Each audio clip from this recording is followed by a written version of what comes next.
Hello and welcome to the astrological overview for July of 2022. If you found your way here from the Alchemist Inkwell YouTube, hello, it's so great to see you. I hope that the astrology that we go through on the Alchemist Inkwell podcast is great and that this adds even more context and astrological wisdom to what we already talk about on those weekly episodes. If you found your way here from TikTok, hi, I am at The Real Crystalline on TikTok, and it is so great to be able to meet you here in a bit of a longer format where we can dive into the details surrounding each and every transit throughout the month. I do those skits on TikTok to help explain how the transits feel and what the dynamic kind of looks like between the planets. And I have a ton of fun with that. I'm so glad you enjoy them too.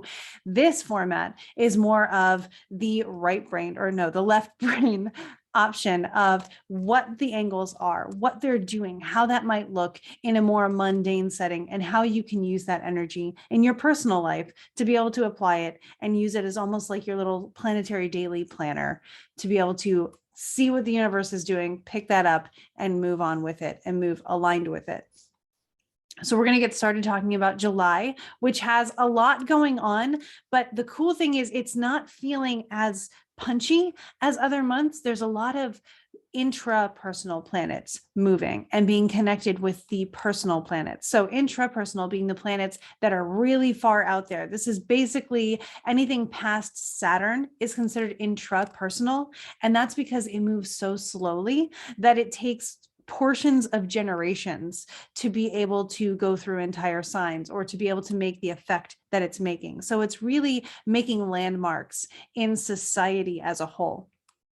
The social planets are Jupiter and Saturn. They, because of the way that they move and the pace that they have, end up kind of making the headlines and showing us throughout the year some things that are going on. Saturn 3 years, Jupiter typically 1.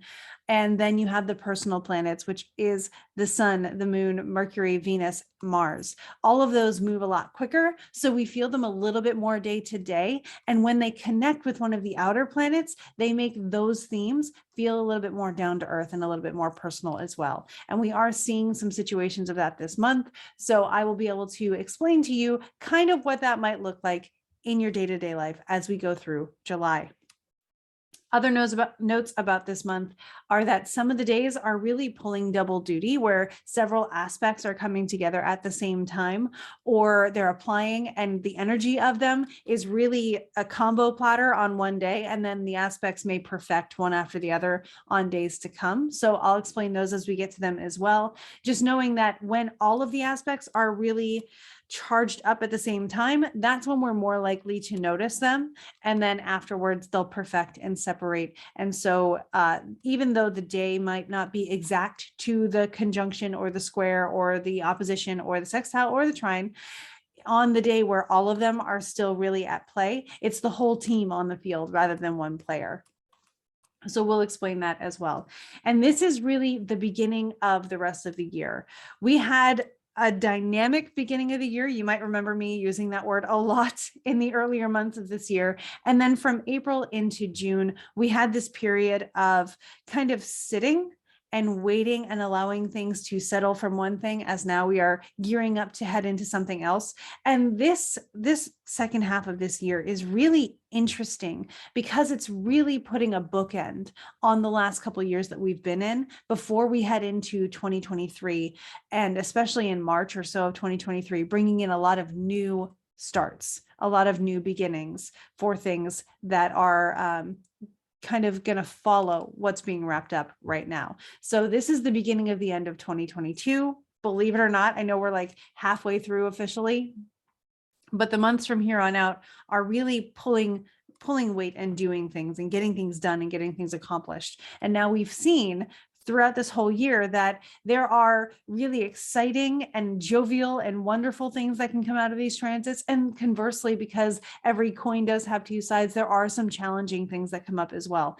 The rest of the year is going to be exciting and challenging, just as life always is. So I encourage you not to get too wrapped up in the challenging and to really enjoy and not guilt yourself out of enjoying the things that are enjoyable, the things that are there that make you happy. And even as we have these intrapersonal transits happening, or even the social transits happening, though you may feel them in your everyday life, don't forget to just focus on your everyday life as well. Don't miss your life because you're watching the world go by. So some notes to get us started. There are positive transits. There are challenging transits. It is a smorgasbord coming up for us over the next month or so. And there's a lot having to do with the planet Uranus. So we'll be talking about Uranus a lot. Now, let's go ahead and dive in. The way this is going to work is I'm going to go kind of week by week of July. And this time I've actually given little keywords or phrases to each week to give us an idea of the phase of the month that we'll be in at that time. And I will also be showing the charts here on the screen for you for lunations, that's the full moon and the new moon, and for the changing of the season from Cancer into Leo. So you'll be able to see on the chart what I'm looking at, and I'll point things out for you as well throughout that process. So to get started, from July 1st through the 7th, we have kind of what I'm calling channeling our frustrations. A lot of people have found reasons that make them feel a lot of feelings lately. And whatever side you're on, a lot of us are finding reasons to feel frustrated or powerless or, in doubt and confused. And I really want to encourage you that wherever you are in that, astrology is for everybody. So I'm going to try to keep it as applicable to everybody who's feeling this as possible. And one of the first things that we see on July 1st is Mars squaring Pluto. The reason I say channeling frustrations is because Mars, if you think mythologically or archetypally, is the ambitious one, the driven one, the one that's flash bang. So it's wanting to pick up and go. And it's squaring off with Pluto. Squares are challenging aspects. It's kind of the side eye where you don't really see eye to eye, but you do have points of conflict where you meet in that situation. So these two planets are witnessing each other by square, and it's not the most copacetic or even platonic of conversations. So Mars being very interested in reactionary or avenging or all of those martial qualities coming into square with Pluto, which is also retrograde at this time. So really revisiting things that need to be unearthed. Pluto can sometimes be associated with traumas. It can be associated with all things that are transformational. And that is the process of ending something and going through the process of rebirthing it. So death and rebirth. I always talk about this on the podcast. We do not want to just say, oh, it's just death.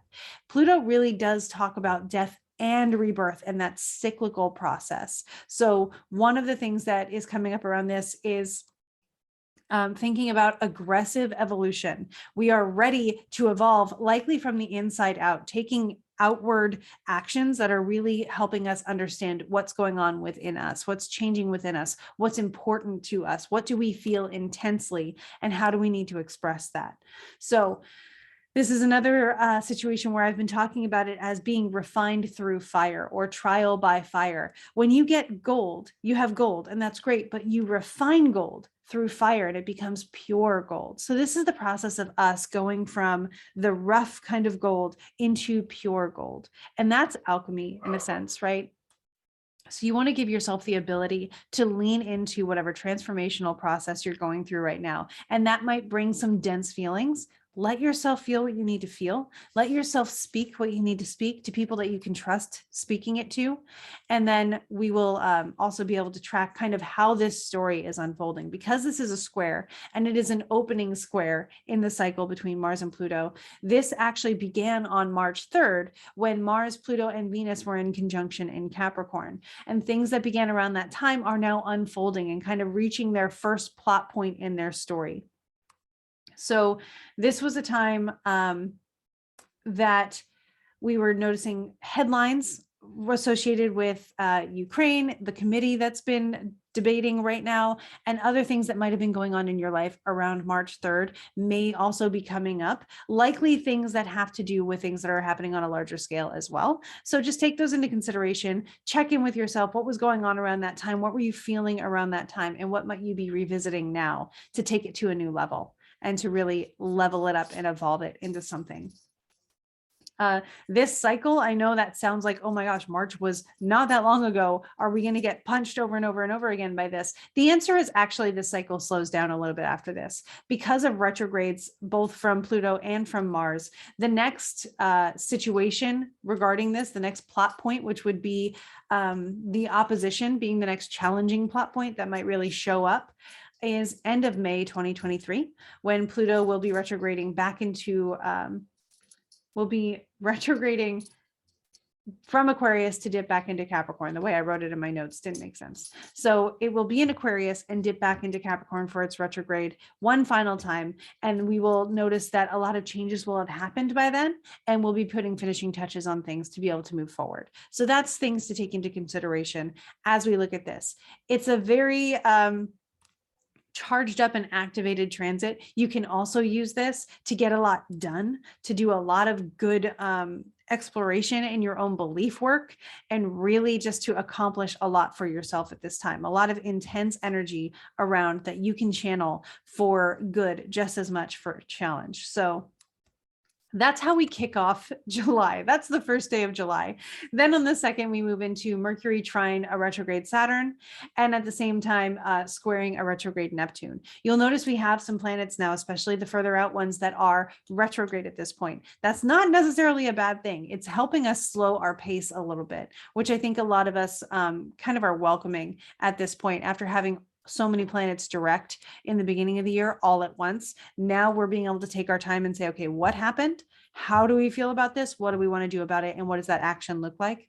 So at this time with Mercury trine Saturn and square Neptune, we're looking at supported progress. We're looking at maybe understanding rules well enough to know where to bend them, to be able to kind of just go into a gray area enough to be able to see things holistically, to not be so black and white, to be able to say, I can see how these things blend together. I can see a whole picture. I can see a complete picture. And now I know what my aligned action looks like. So this is kind of getting around red tape, or kind of releasing your mind from the boundaries of having to do things just so, which is a challenge for me. I have a lot of fixed energy in my chart. And if you're like me, you may be feeling that too, where I need to see something from a different angle, from letting the light bend in a mirror so that I can see it in a different kind of perspective. And then I can get a better idea of what the next step in this process looks like for me. So we're getting creative to solve things that come up for us with this transit. And it is supported by Saturn, helping us to really feel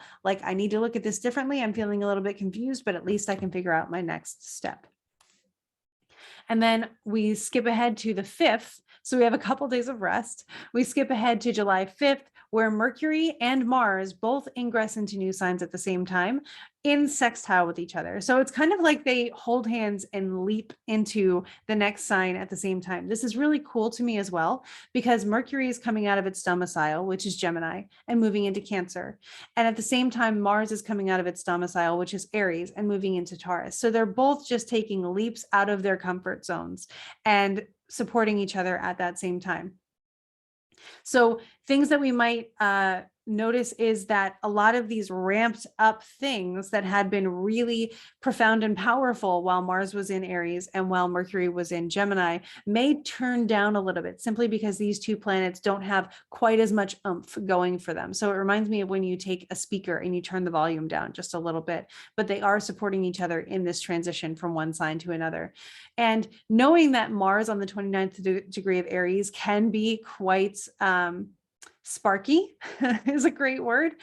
It's another day where we might notice that something is finishing from Mars being in Aries and from Mercury being in Gemini, and that it finishes very quickly and maybe with a pop or a bang that we get to experience and see and then react to during the time where they sort of turn down the volume after whatever this event might be. So in your daily life, because these are both personal planets, you'll probably notice that this is a time where it's like, oh, I need to get that done. And then you finish something, and then it transitions into, okay, that happened. Now, how do I prepare for what's coming next? So giving yourself the ability to get last tasks done. It feels a little bit kind of like back to school, where it's like, I took all this time and I got a lot done. And now I just need to wrap this up really quick before moving into something else. The next week of July, from the 8th through the 14th, I labeled this with metamorphosis because of the transits that are going on at this time. And this will also include a full moon in Capricorn, which is kind of interesting. And we'll be able to look at that chart as well. Leading up to this full moon, we do have the sun forming a sextile aspect, an opportunity aspect with Uranus. Uranus is one of those intrapersonal planets, so a slow mover, but the sun moves every day. So we see that this cycle, they're in a sextile now. So they were in conjunction and now they're kind of at the 1 or 2 o'clock point on the clock that would be their journey together. So this is the first opening aspect in a cycle that began around May 5th of 2022.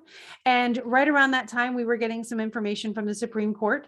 We were looking at resources and inflation coming into the headlines again. And so we can expect to see progress being made in those areas.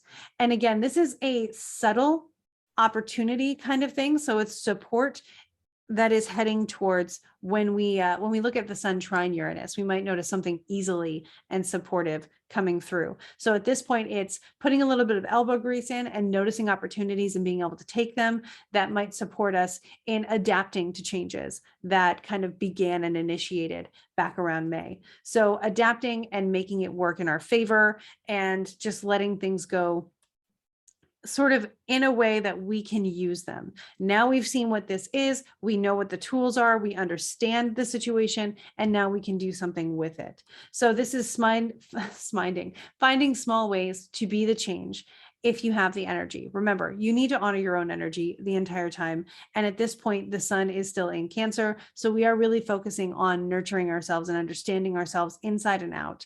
Uranus is really saying, change things around the resources, around your comforts, around supporting yourself so that you are more supported to be able to go the marathon rather than just the sprint. So this is also coming into a completion of, hang on a second. Yes. So we are kind of veering into the completion of a cycle for the US as well that is going to come up over the next few years. I'm going to tease it now because I've noticed people already talking about it. When Uranus moves out of Taurus, which again is around 2026, I believe we got time. But when it moves into Gemini, that will be a return again, much like the Pluto return for the United States right now, where Pluto's around the same space it was in the times, whatever chart you're using, because Pluto's way out there, in the times where the United States was founded and certain other events that did happen during a Uranus in Gemini phase. And I will talk more about those as it gets closer, because again, Uranus is about change and it's radical change. So we'll be able to talk about that, and we have some time to prepare for it. And we have some things to fall into place before it becomes relevant anyway. But if you want to know more about that, feel free to put your questions about it in the comments of this video, and I will be able to take those into consideration as I'm researching how to present it in a way that means something to you when the time comes. So this is opportunities on around this time, around the 10th of July, to make small changes to be the change that you want to see in the world. So remembering that you don't have to force the change, the opportunity will be there and you will be able to take it. So that's something to look forward to in being able to take steps towards the changes that you want to see. Then on the 11th, we do have what would be considered the exact US Pluto return second pass according to the Sibley chart. I do want to have a disclaimer here. There are several charts that are used for the birth of the United States. The Sibley chart is probably an amalgamation of charts, so it works well enough, especially for these outer planets, but I have discussed with other astrologers more relevant and detailed charts, which ask me about these, and maybe I'll do a video on TikTok about them and just kind of go over the different charts that might be relevant for the United States and who to look into for a lot more resource details on that, because there are some amazing astrologers out there who specialize in this, and it's pretty cool. So on this day, it's the 11th. It would be the exact second pass, especially according to the Sibley chart. But remember, Pluto's a slow mover, so it's in that degree pretty much regardless for that year and that time frame. So the first pass was on February 20th, you might remember. So we're looking at a lot of global societal collective shifts happening here.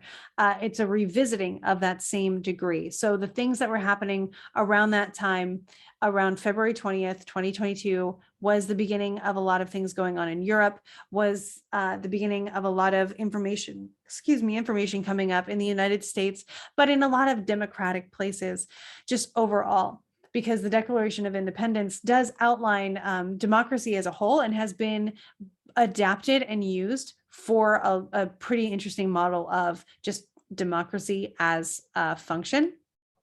So that might be why we're seeing a lot of change globally and not just in the United States, even though there is a lot happening in the United States as well. And I did actually mark down here, there's a speaker from NORWAC, that's NORWAC.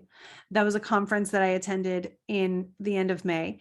And this speaker is Gary Lorentzen, Lorentzen. And this is the person that I recommend. If you go onto NORWAC's website, you can actually get the recording of this person's talk. It's Post-Pluto Return America. If you're interested, lots more details with so much knowledge and wisdom in this one speech and all the charts that you can imagine to be able to understand this holistically and moving into the future. So if you want to really dive into this specific topic, I highly recommend Gary Lorentzen, Post-Pluto Return America from NORWAC. All right, and so this actually brings us to, believe it or not, halfway through the month, the first lunation of July. So I'm going to go ahead and bring up the chart here that we can look at together. This is the July full moon in Capricorn, and I'm going to share my screen so we can see it all at the same time. Okay, so now you should be able to see the astrology chart for July 22nd, July 2022, July 13th is the exact day. And I've done it for a location of New York, just because that's a nice East Coast place to do it. I do not live in New York, and the houses probably aren't going to be relevant for everybody. So the fact that the sun is in the 9th house and the moon being in the 3rd house, unless you're on the East Coast or close to the latitude and longitude of New York City, I wouldn't use this specific chart to consider. So we're going to look at the planets and their aspects to each other in the signs that they're in and put most of the emphasis on that. And what we're looking for is we're noticing that this is the moon down here. You can see a little circle around the moon on the chart. This is the moon conjunct Pluto, which happens to be pretty close to the US's Pluto return, but also it is the moon in its detriment. This is not the moon's most comfortable place. And when we say detriment, I don't want people to get distressed. What's happening here is the moon thrives the most when it is in the watery cardinal sign of Cancer. So basically the moon is just in the opposite place of its comfort zone. So this is an earthy cardinal place. It's drier than what the moon is used to. It's more practical and rational than the intuition and emotion that the moon is used to. So it's just an environment where the moon doesn't moon as well as it could.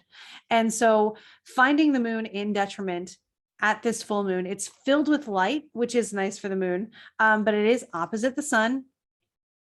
And it is conjunct Pluto. So some of the things that we're looking at in that is that there's not as much energy coming with this full moon. It's like lowering the wattage on the light bulb, or if you have one of those lamps that turns the light bulb to different vibrances or different luminosities. I don't know the right word for that. If it gets brighter with each time you flip the switch on the lamp, this would be one of the lower brightness settings. And so this is an opportunity to kind of go into your cocoon and become something new, looking at this Pluto, looking for transformation right next to the moon. Their energies are combining and saying, okay, this is me, especially with Pluto being retrograde, going inward and turning in. And why I called this week Metamorphosis is because this lunation has us turning inward and really resting in ourselves and allowing the transformation to happen. Think about when you sleep and your mind and your body process everything from that day, preparing you for the next day. Sleep is a perfect daily way to understand the kind of process that Pluto takes us through on a larger scale. So sleep is the microcosm for Pluto's macrocosm. We also have a situation with Venus trine Saturn. So we can see Venus up here in Gemini is forming a trine with Saturn in Aquarius, and they are partile. They're on the same number. And so what that's giving us is this ability to lean into doing the work in order to make clear and radical progress in our lives. The radical comes in here also because Mercury is forming an opportunistic sextile aspect with Uranus. So Uranus is in Taurus right here. Mercury is over here near the sun, and they are collaborating right there to be able to say, I know the kind of change I want to make. And Venus and Saturn are saying, I want to make this change and I feel supported doing it. So making that clear and radical progress in our lives, thanks to Uranus's energy and thanks to Saturn being in Aquarius saying, it's time to move forward. It's time to figure out things with a future in mind and really know what it feels like and know what the steps look like to get there. So this full moon being the moon full of light, allowing us to cocoon, it's a really great time to release, as many of us like to do during the period between the full moon and disseminating and coming back around into another new moon, is releasing the need to be exactly what you were before. And so when I talk about the interpretation of this lunation, it's the space between sunset and sunrise. Again, that sleep duration, that time of sleep, shedding old things that no longer need to carry forward with us in the future. You are going from caterpillar to butterfly. It looks a lot different, but the soul is still there. So the affirmation that I recommend for this, and you'll hear this on the podcast, is I am more than enough. Everything you need to be able to move forward is with you right now. I recommend baths, meditation, practicing detachment. If you feel really attached to something, saying, I can't let this go, ask yourself why. Do an interview and see if it's appropriate to let it go. And maybe it's not. Maybe it's actually going to be part of your butterfly form. And that's okay too. So we do have on this same day, you can see they're really close. Again, 24 and 24 for Saturn. That will perfect by the end of the day. Mercury and Uranus will perfect their aspect as well by the end of this day. So a lot of energy going into this, allowing ourselves to root ourselves in our energy, to rest, and to really bring in the nourishment that comes from the soil that will eventually kind of give us new leaves and things that will show us where we're going as we move forward. So if this full moon doesn't feel as full moony as you expect, that's because it's one of those where we're planting and soaking our roots to be able to prepare for what's coming up, shedding things that no longer need to be there so that we can have the purest soil and the most fertile soil to plant our dreams and hopes in. So I hope that was a helpful analogy for that as well. I'll go ahead and stop sharing my screen as we move into July 14th, which is when Venus will perfect her square with Neptune. And so this cycle began on April 27th when Venus conjoined Neptune. At the time, there was a lot of technological research supporting health and sustainability, go figure. There was a lot of peace and support efforts going on. And so there was also some dissolving of relationships as Ukraine removed a friendship statue. So you can see how these archetypes come up. We see them happen in real time. There was also a lot about inflation. Now let's make this make sense, right? So we have Venus, which governs a lot of the things that we lean into as luxury or we lean into for comfort. So it is the resources that support our livelihoods, which is a lot of second house or even a Taurus kind of theme that might come up. Venus ruling our aesthetics, things that we love, things that we want. And so this square with Neptune at this point is that opening square again, like we talked about at the beginning of the month between Mars and Pluto, but now Venus, love, emotion, amorous kind of feelings, and squaring with Neptune, which can be illusion, which can be dissolving boundaries. And so now we're at this point where we were feeling very dreamy and aesthetic and sweet at that conjunction. And now we're coming into, how does this look now? What are we, as we look back to then, what are we realizing now? What's coming up for us to address so that we can hit this midpoint between the conjunction and the opposition, very much like with a new moon and a first quarter moon heading into a full moon. Where are we now? And how can we look back and understand so that we can look forward and create? And that's going to be a very interesting thing to be able to do at this point.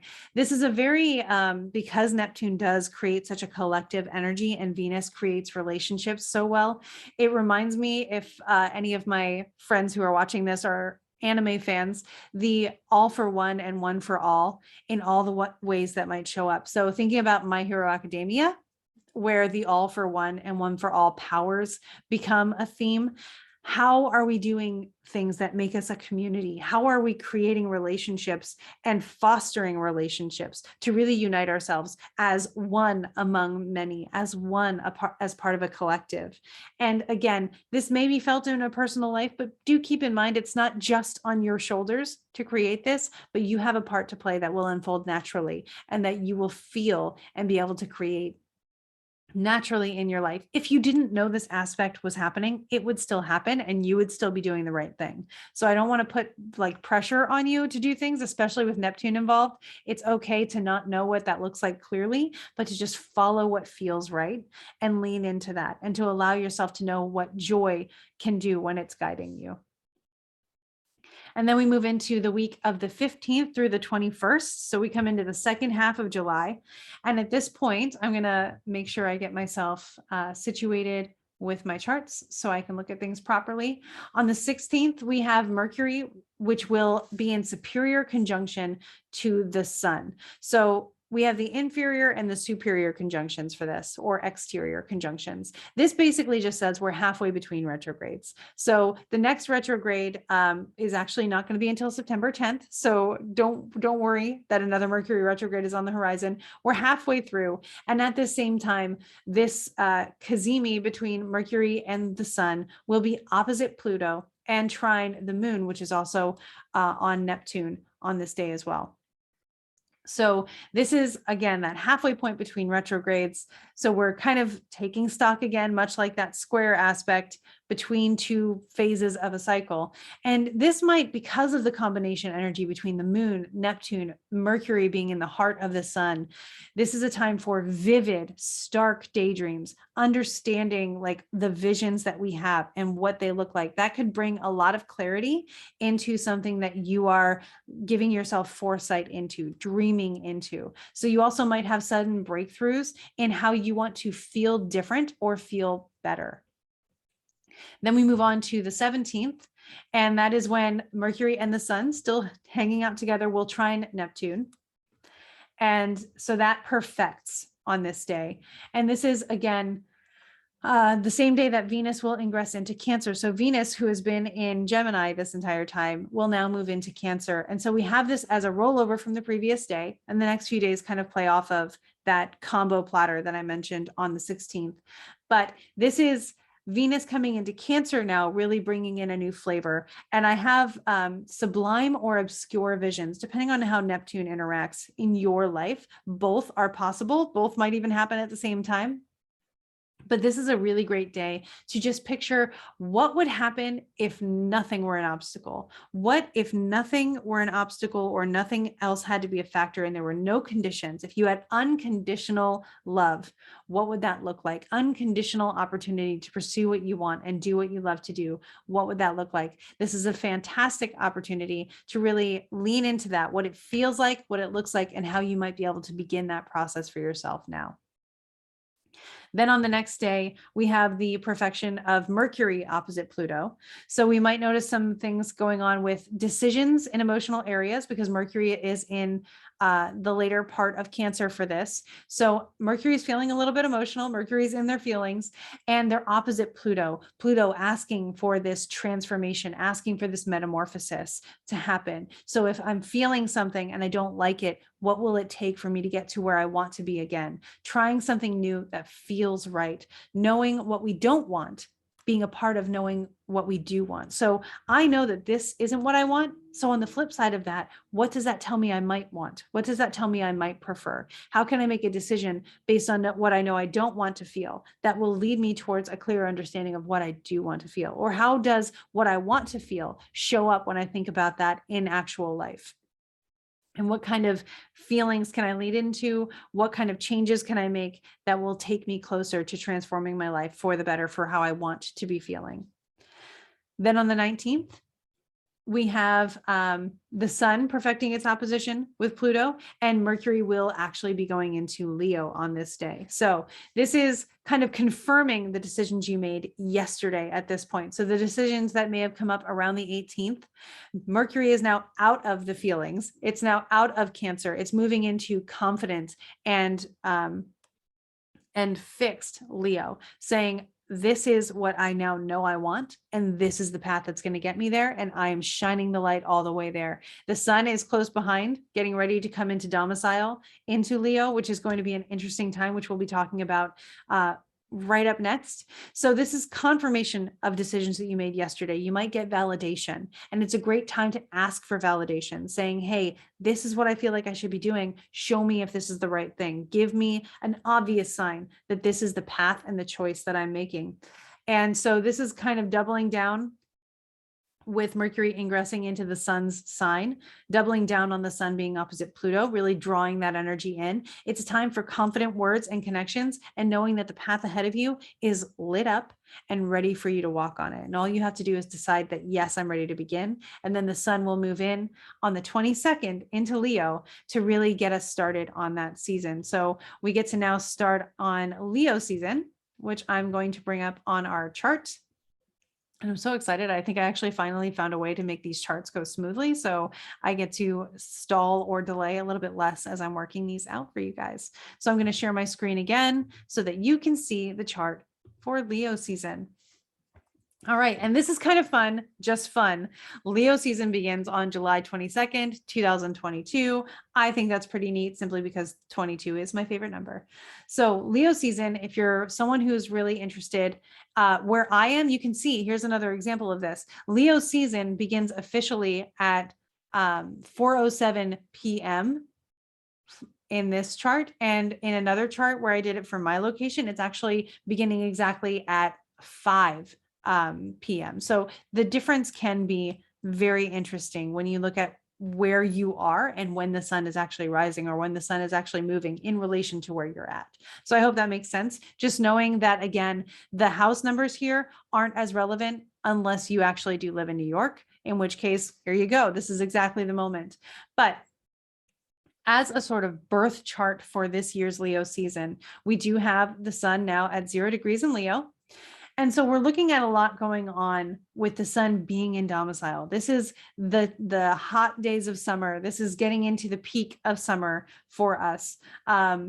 You'll also notice later I'll be talking about the dog days of summer and Sirius rising and all of those things that come up because of the 888 portal in August. I'll cover those and tell you what astrologically that relates to, and then a little bit of the lore as to why it is what it is and why that became so important. So something to look forward to in the August forecast.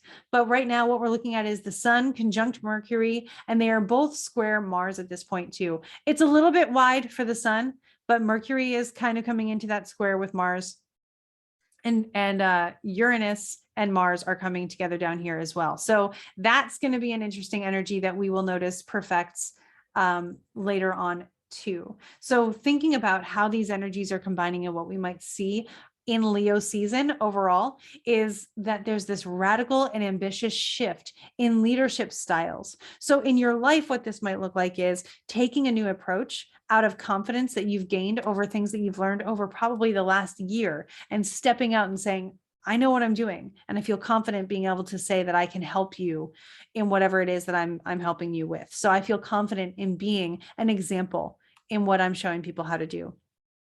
And there may be a lot of change. We've been going through a lot of change for a long time. So it's not so different, but it is taking things to a new level. And at the same time, we have, like I said, Mars conjunct Uranus in Taurus, the sun and Mercury squaring it. So that has been covered. Also of note, I want to bring up that in 2021, one of the major themes was Saturn-Uranus. You might recall people talking about that a lot during this period, where Saturn and Uranus squared each other exactly several times.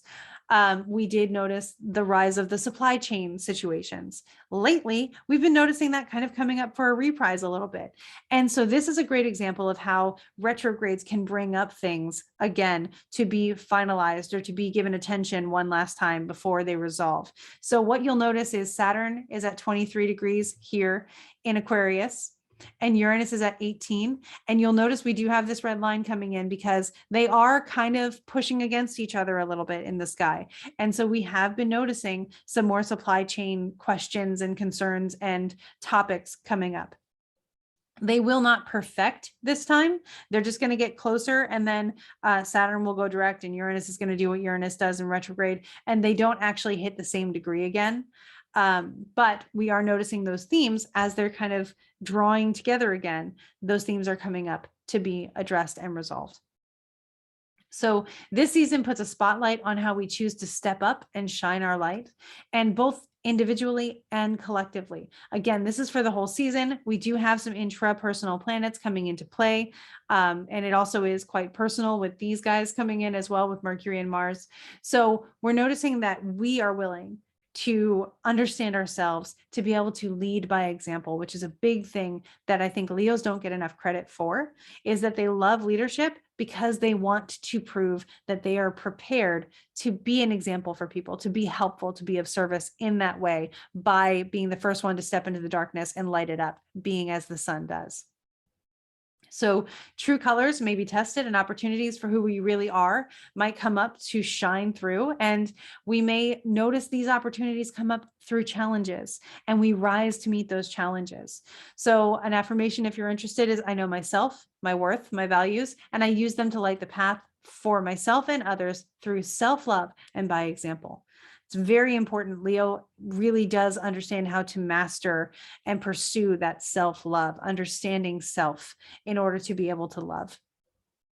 So that's very helpful and important to remember. So at this time, we're also still looking at, some pretty interesting things with Pluto still being at 27 and that Saturn-Uranus square kind of coming into a bit of tension with that too. So just getting stuff done, making changes, and noticing that society is shaping itself. All right, so that's Leo season and things to look forward to.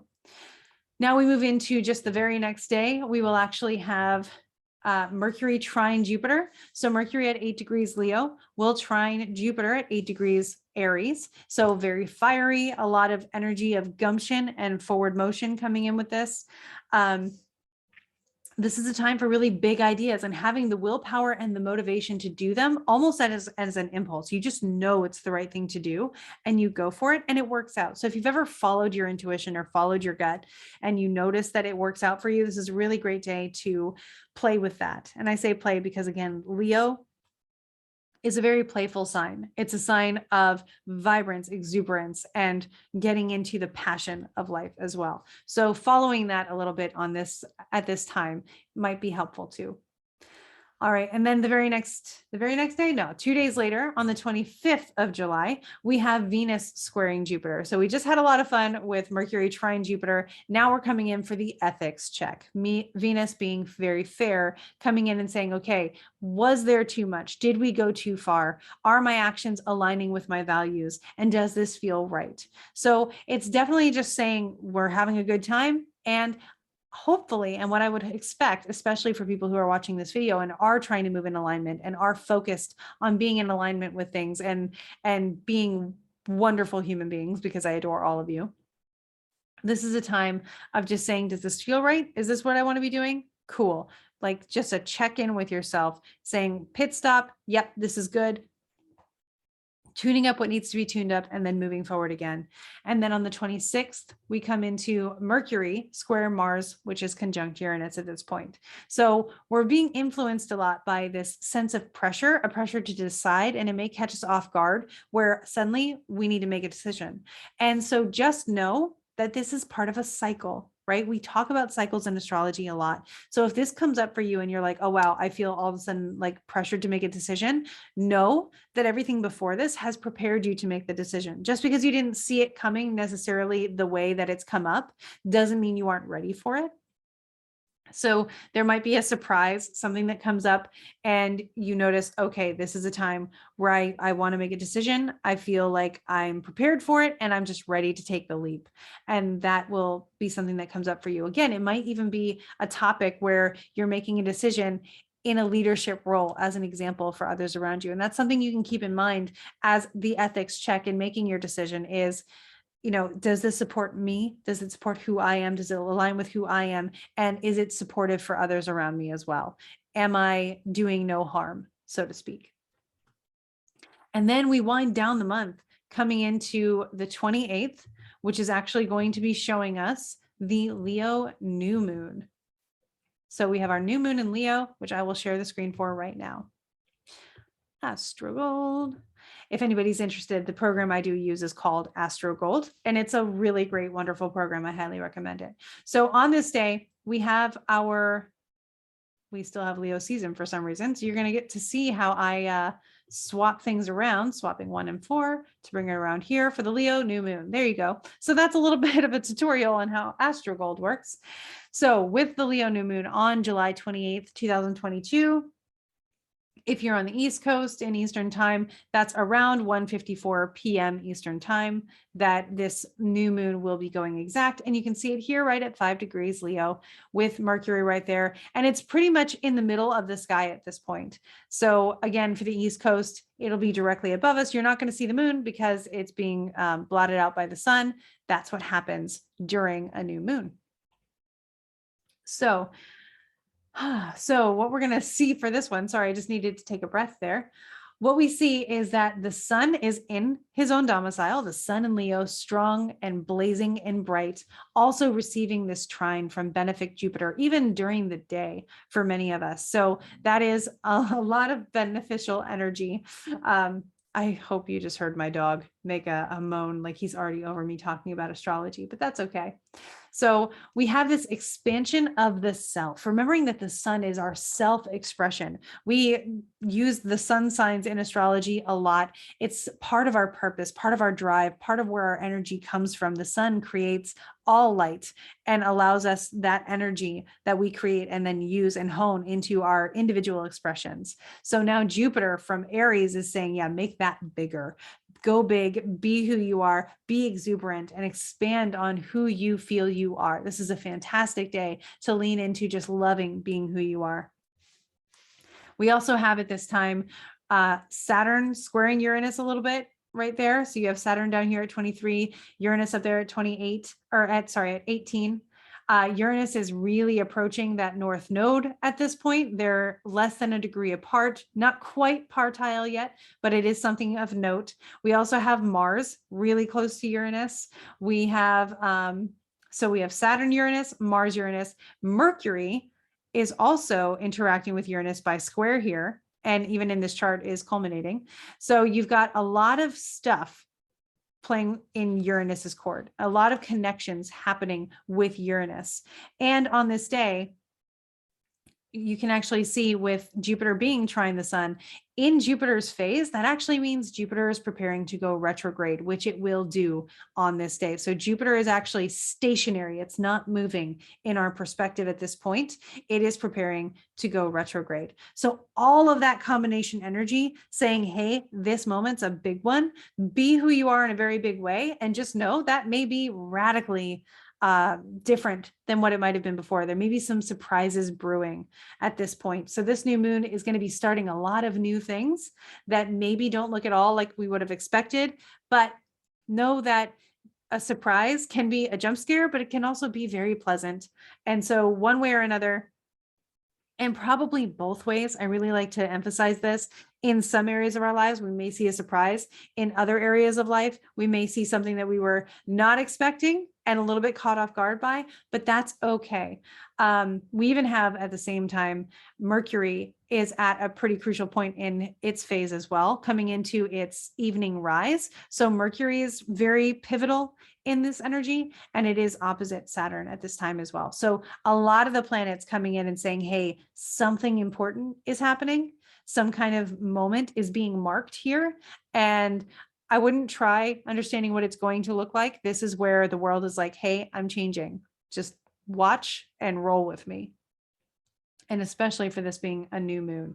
So this seems like a pivotal point where sudden and new information or circumstances are arising and must be decided upon probably rather quickly, but carefully. We do have Jupiter stationary. We do have Mercury at this point of coming back into visibility from its conjunction with the sun. So we're saying this is an important decision. We want to make it quickly, but we want to be discerning about it as well. And so I have this summarized as making the adult choices, setting new examples, and blazing new paths. An affirmation for this is I am prepared for each new moment. And you are. I truly believe in you. I know we can all handle this, and I know you specifically can as well. And the way I recommend applying it, I have written, honestly, breathe. Just breathe. Practice techniques that help you feel like you can stay in the moment with these stationary and pivotal phases happening all at the same time. It's important to be in the moment because you can't act in the future. You can't act in the past. You can only act here and now. So if you can bring your mind into your body and into this moment with you as well, then you can take action. Then you're prepared. Then you have all the resources you need to be ready to take that aligned action when needed and to be happy in the times in between, to be happy in the future and to be, resolved and at peace with and accepting of the past, and to be making new decisions now that you will be at peace with moving forward. So also on this day, Jupiter will station retrograde. If I skip ahead one day, and I'll flip these around so you can see it a little bit clearly, you'll notice there's Jupiter, but now the numbers are red. Retrograde. So this is actually going to be covering the degrees from 8 degrees Aries into going back towards 28 degrees Pisces. So we have this happening. The last time Jupiter was at 28 degrees Pisces was on May 4th and until July 28th, of course, when Jupiter stations retrograde at 8 degrees Aries, and it will continue to be retrograde until November 23rd, when it will be back at 28 degrees Pisces.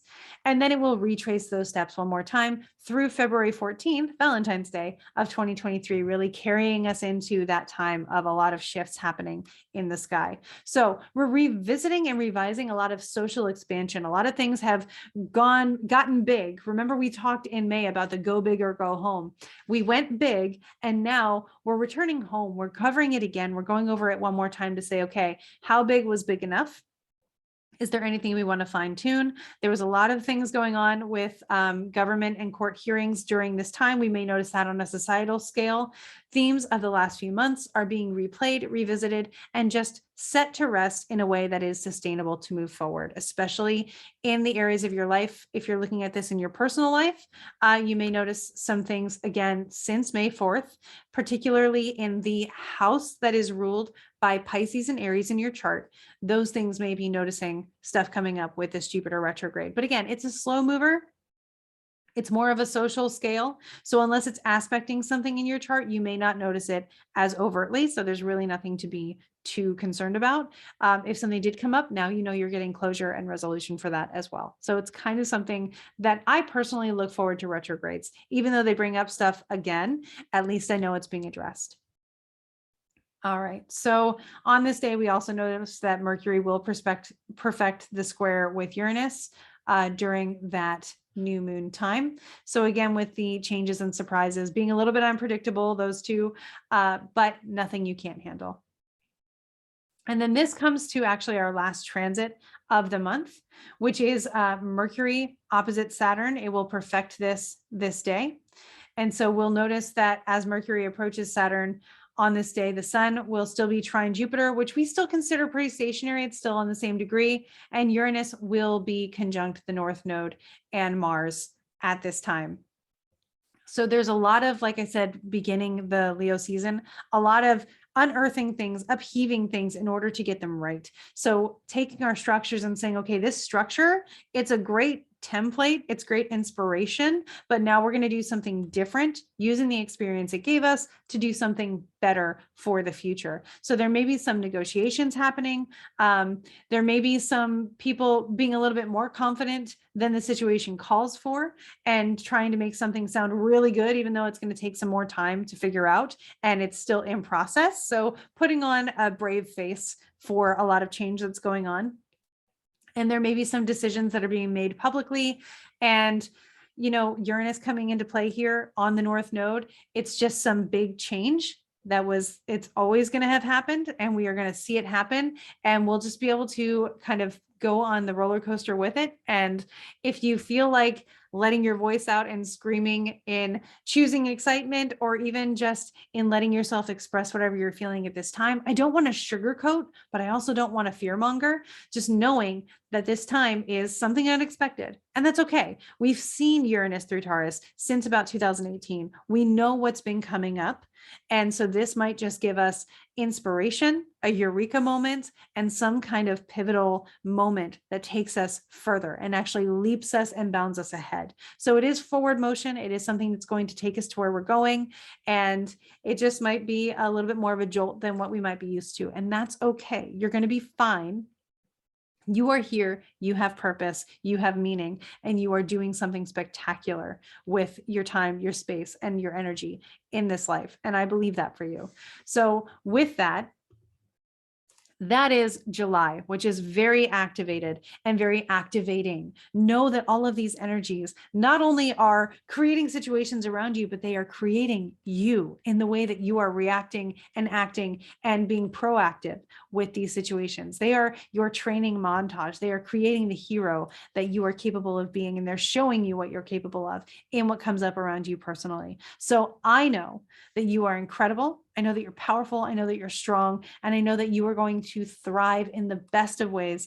And I can't wait to see how you handle everything that comes your way this month with grace, with ease, and with that power and confidence that you so deserve as part of Leo season. So if you want to stay connected, you can always find me on TikTok at The Real Crystal Lynn. I post there daily with these transits, doing the skits, kind of expressing them in that way.